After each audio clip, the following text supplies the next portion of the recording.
All right. Hello. Hi. Accelerate Good Global. I think we are live. Hi, my name is Olivia Khalili, and I'm here with my esteemed colleagues, Debra at Cleaver from Turnout 2020 and Jared Chung from Career Village. And here we're talking to you about real partnerships today. And the three of us have had a lot of fun and a lot of laughs and a lot of truths in preparing for this conversation over the past couple of days. But I want to start out by just a kind of a moment in thinking about the time that we live in. You know, as we are living in unrivaled times, and the core of what we're going to talk about and share is timeless, and it's largely fluid against regions and geographies and cultures. It's the art of partnerships.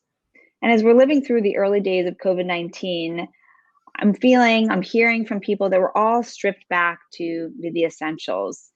That's relationships and community. And it's likely that we're engaging in a highly virtualized world, but we're returning to this fundamental state of connection and collaboration, which is really kind of a perfect foundation from which I'd like to share our conversation today.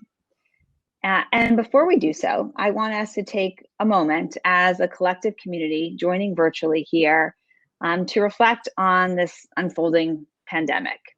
And like all crises, it will rearrange our priorities. It will draw us closer together. And I believe deeply that it will inspire deeper compassion. And these are all excellent elements from which to start and do our work. So with that, I would like to welcome you again, Jared, and ask you to tell us what Career Village is and what's the role of partnership in the work that you do. Sure. Thank you, Olivia. So careervillage.org is a tech nonprofit that is preparing the next generation of young people for careers. And we do that using crowdsourcing. We do it at very large scale. Most of the time, the interaction is a Q&A. And we have about 50,000 volunteers right now. And altogether, they've given career advice to over 4 million online learners around the world. Partnerships for us are really key. They were a major accelerant to our entire model when we really figured out how to engage with partners. And there are two types of partners that we typically work with. The first one are large employers. So large employers will provide volunteers. They'll sponsor our student support services. And then with the partner, we will provide a packaged volunteer experience, customized volunteer experience. We'll provide impact reports, help with volunteer recruiting, things of that nature. And then the second type of partner for us is an educator who will use Career Village as a tech platform with students. Great, thank you. So Debra, Turnout 2020, what is it? What's partnerships for you? Okay, so a little bit of background. I've been working at the intersection of technology and democracy since 2004, and I think Turnout 2020 is my 5th or 6th project in this space. Turnout 2020 is laser focused on turnout in the November election. We've been around for maybe 3-4 weeks now, and it seems quaint given that we now are facing a global pandemic. But I realized at the end of last year that the 2020 election cycle was going to be chaotic. I was thinking specifically about hostile foreign interference.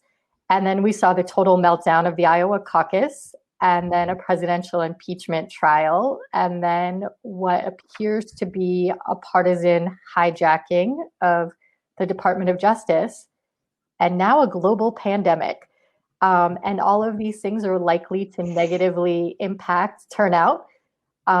So Turnout 2020 is quickly becoming a rapid response group where we're very goal oriented. We want to, originally increase turnout. Now I think I'd be happy to see like our standard turnout, but the tactics are shifting very rapidly.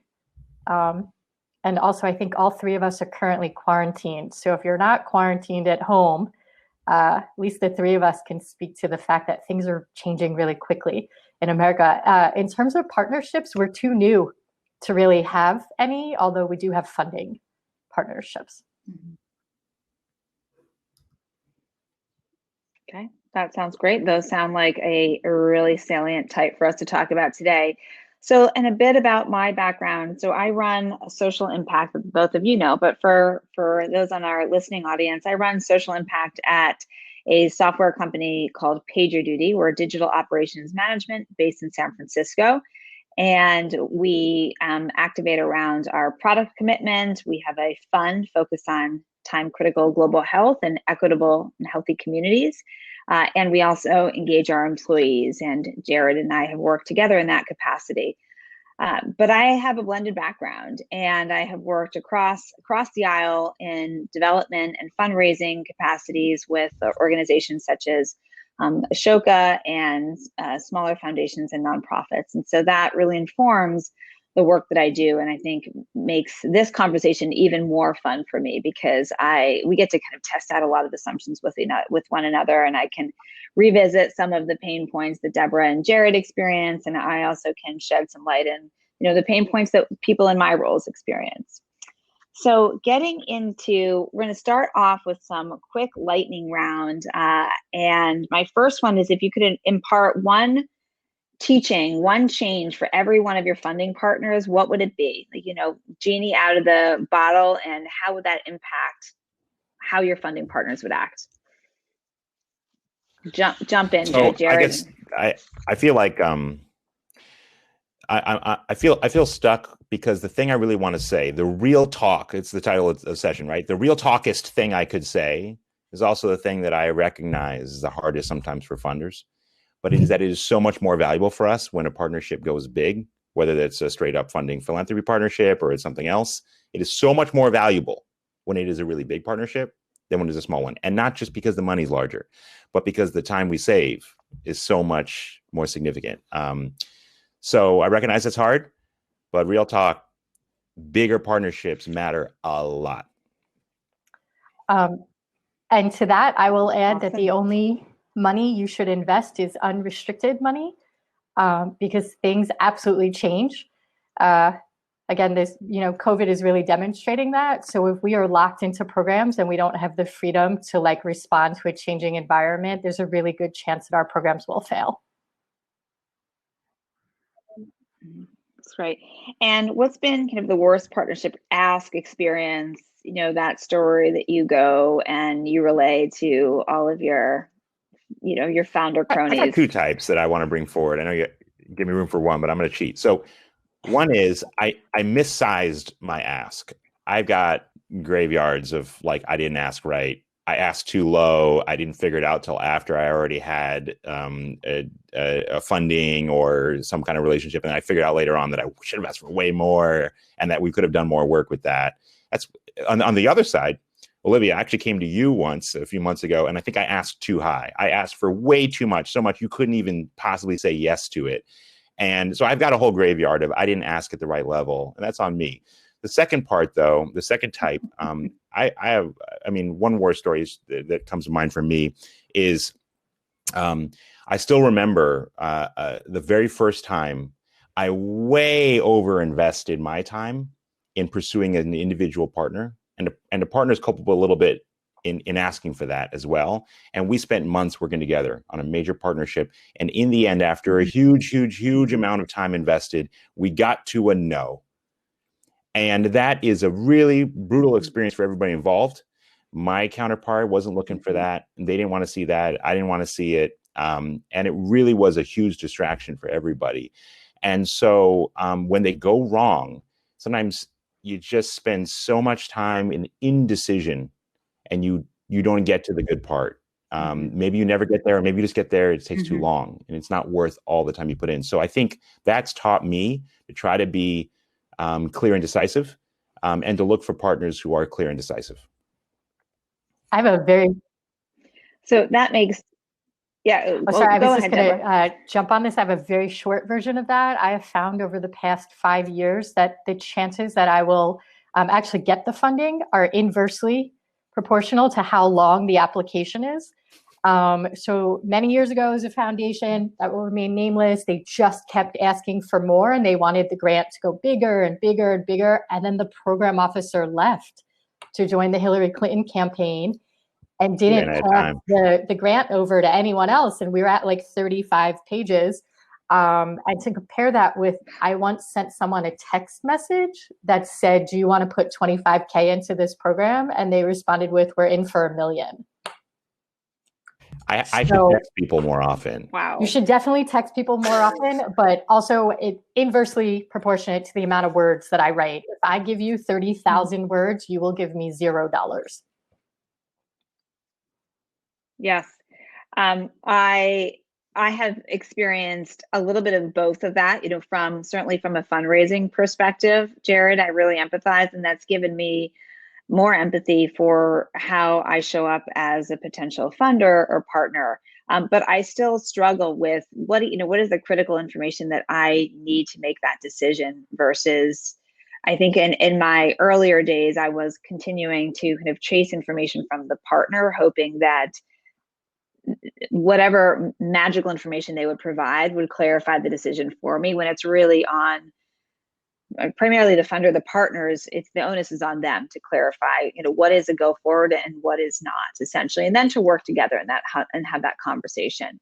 You know, I'm going to probably interject this at several points throughout our conversation, but as I've been thinking, you know, we have a new fund that's focused on time critical global health. And this is an area that I'm really having to learn into and lean into. And so as I'm doing that, I'm having to fight my own tendencies for being loving lots of information, liking to be very well versed before I make a move, because I think kind of conversely, having worked in the social sector, I know enough about what good looks like and how you can have unintentional harm to be very wary of doing that.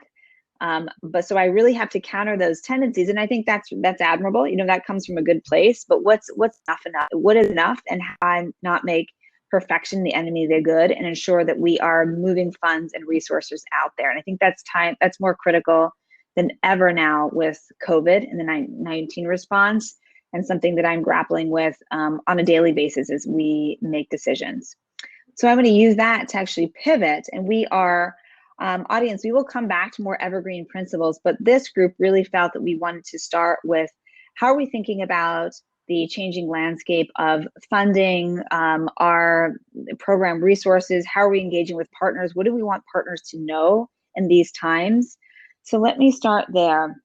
And, you know, Debra, maybe this may be too new for you, or it might be right in exactly what you're dealing with, but how has COVID affected your current partnerships or your future strategy? No, this is right into what we're doing. So I think this is my 5th presidential cycle, and I can say that I have never seen anything like this. I was reviewing a document that I wrote 4 weeks ago for a funder, talking about how chaotic the election is right now, and it's dated. I in no way could have predicted a global pandemic. So we were moving forward on a program, and fortunately I did not sign the contract with the vendor. Historically, I've invested really heavily in billboards and transit ads. And right now I'm like, what if we're quarantined in November? So all of our tactics are off the table, and we are very rapidly pivoting to a much larger vote by mail program than we were planning on running 5 days ago. So, you know, I like a little bit of excitement in my elections. Too much excitement. This is too much excitement. We have states canceling primaries. Ohio can't decide what it's doing. There were 3 different rulings yesterday alone. And so I would say, fortunately, this isn't my first rodeo, but this is the most interesting rodeo that I've been at in a while. And, you know, so far, our funding partners just have faith in me and faith in my team's ability to respond to a changing environment, but it's changing quickly in a way that's deeply unsettling. And that speaks, I mean, that your ability to flex and be agile and adopt speaks to the need for unrestricted funding versus defined programmatic funds. We would be breaking a number of grant agreements if we took restricted, and we would do it, is the other thing. We would break the agreements and have to deal with the consequences, and I'm glad that we don't. Jared, talk to me about your strategy. It's incredibly busy. And what, the past several days in the careervillage.org team have been incredibly busy, talking about through the weekend, literally. We're seeing every one of our students affected in some way or another. Schools shut down, the training programs there are canceled. They're trying to prepare for careers and they have no idea if they should even still be studying for exams or certification programs. Is it going to affect job availability? And so these are, once you get food and shelter figured out, which you have to do, then how am I actually preparing for these major life goals that I have been setting myself toward for years? And so that's what we're dealing with. And the educators that we're working with as well, they're trying to send kids home. We're saying, look, we have this opportunity where we can bring all these volunteers who are stuck at home, we can bring them to you. So there's just been a tremendous amount of activity. On the plus side, inbound requests from volunteers to help out is massively up. And so, I think we're just trying to be as quick and decisive as we can to try to connect all of this. And as I think about partnerships, we've had to streamline everything. I mean, just in the past several days, if you talked to us 1 week ago, we would have said, we want to sit down with you and we want to come up with a custom bespoke program to suit your company's needs. No more. Now I've got a small, medium, large, I'm ready to go. I have the DIY option. We just have to streamline it and we have to get to the very, very quick action because just the surge in need has gone up so high.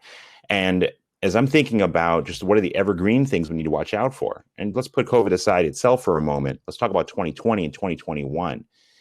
We have a terrible track record in this country over the past several recessions of having the social sector take it on the chin every time. And we are going to be in major trouble if we do that again. And so I think there's an opportunity right now for nonprofits to go out there and say, look, this is why in 2020, it's so important that we be there for our beneficiaries. And this is what we need to make that happen.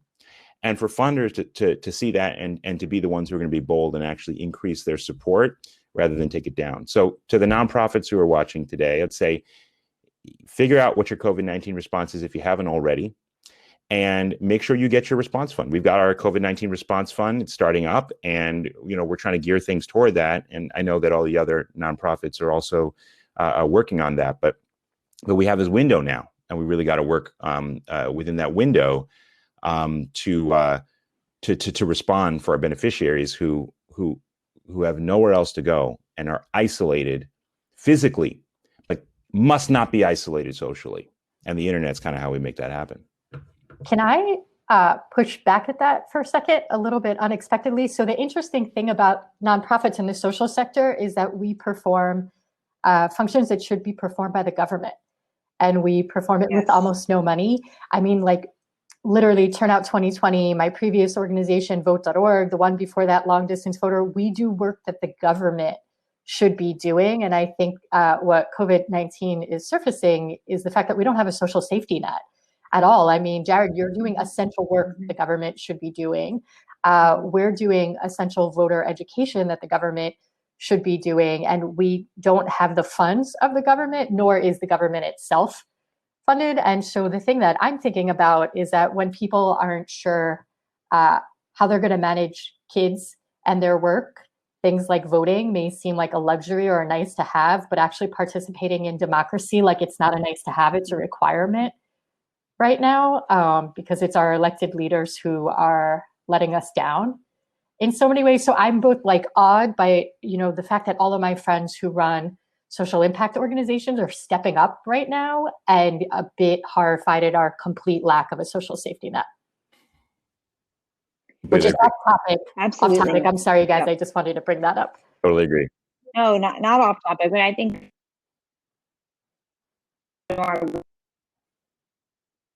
as a corporate partner, and there's a lot of the transition of responsibility from the government onto the private sector, which has huge complications and implications.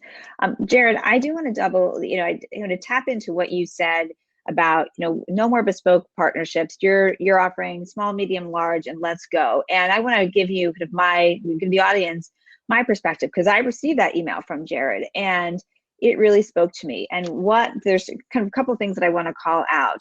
There was the urgency and the clarity of his message, and what was at hand was so apparent. And he took us right to the pain points that his community was feeling. He was able to, from thinking about how do we provide ongoing career guidance to how do we provide patients who are reeling from unknowns. And the way that I talked about, because this has catalyzed several conversations with our team, we have circulated Career Village across our employee base. We were planning to do that before your email, but it really changed how we messaged it. And in thinking about this, as our role is not to go and give career advice. Our role is to be there, to be a sounding board, to help people navigate uncertainty, as we've all navigated uncertainty of various forms in our own lives and experiences. So I think, both of you have talked about leveraging different communication messages, from the text to a really kind of stripped down and urgent email appeal. And I think this is I invite all of the nonprofits listening to really think there's no one who's not going to be affected by this pandemic. So what is that? But really understanding like the core, the essentialism there, and communicating that Olivia, out can in I a clear way. just one very brief comment as well? First off, an offer. If anybody wants to see the email, just email me and I'll respond to you with the email. But what I think is a little bit uplifting here is that so many people want to help, and the fact that we have an increase in interest in volunteering, like that's very inspiring to me.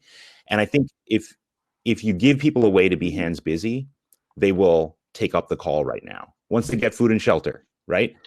So back in Hurricane Katrina, it was like you get in your boat and you go rescue somebody off a roof. But now people are looking for ways to give back. And so I think really there's an opportunity where we can all really give people a way. If we can give people a way to get involved, people will get involved today, whatever the cost, if it makes sense in a way to help.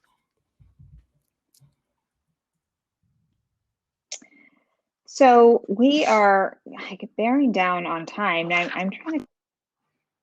I want to touch on next. I think something that's interesting, because the work, the partnerships that you do is really, it's diverse. You've both run several organizations. I'm wondering if you each have a partnership protocol. Are there steps that may have been even unconscious until we put this question on paper that you follow, that are learned from others, that you've developed on your own, that you're refining? But do you have a framework that you can verbalize to the audience? Gosh, I wish I did.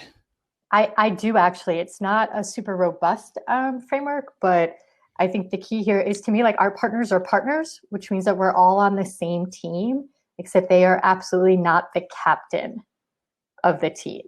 If anyone's the captain of the team, it's me, because I work 18 hours a day on increasing voter turnout. And that's actually worked really well. Like, I love the people I work with. I love our funders. They have great ideas. They have terrible ideas, but I'm always like, you're an important team member. You're not the captain of the team. And so there's some people like I haven't worked with, I haven't taken their money, but it does work out well to let people know, like, we respect you. We love your input. You're not in charge. And that would be as close as I come to a framework. It's like, you have capital, we have talent. And if we're going to choose one, we're going to choose the talent. Yeah. Jared, you can have that one. No, +1. Agreed. All right. Let's see. No. I want to hear this. I think this is something that came up in our conversations earlier. And Jared, I'm going to ask you to speak to this, and Debra to jump in. What's the difference between a tech nonprofit spend and regular nonprofit spend? So, if you're from a funder's perspective, how might you encourage funders to look at what are the grantee needs for a tech nonprofit versus I think this is really direct important. service? It tends to be the case that with a tech nonprofit, you have a far lower marginal cost and a far larger fixed cost. And that is very, very different from traditional nonprofit models typically. And that's a classic tech model in general. But if you're asking for funding, you're getting funding, and it's like, for every dollar I do X, that's fundamentally assumes that everything is a unit cost. And it really just tends to not really match reality that much.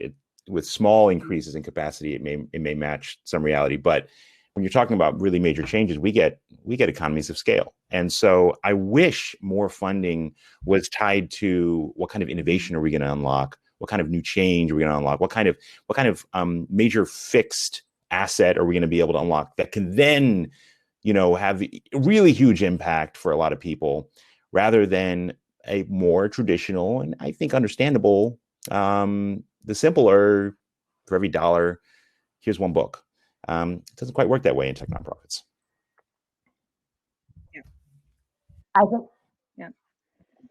All right. Piece of I was closing advice. Oh, Debra, do you have another comment? So eloquent. Can I close? Say ditto. I mean, I want a piece of closing advice, and then I want to take this like a 3-hour seminar on the road. We have not scratched the surface, and there's just a lot of wealth here. So please reach out to. I'm gonna extend the invitation on all of our behalfs. But let's close out with a word of advice, partnership advice. I'll pick up what Debra said. We got to be able to support each other with our partners, and I think we got to have professionalism. We got to have a lot of mutual respect and be decisive right now in this time. But I think that's maybe what I'd end with. And I would say early investment is the best investment. Olivia, what's yours? And I think a lot about trust-based. Yeah, mine's like trust-based empathy. You've got to get real. It's really partnership. And then I'm working, as I shared, do not let perfection be the enemy of the good. Mobilize, act. All right. Well, let's close it out. Stay well, and thank you, Debra. Thank you, Olivia. Cozy inside, everyone in the Bay Area. Thanks everyone for joining. Take care.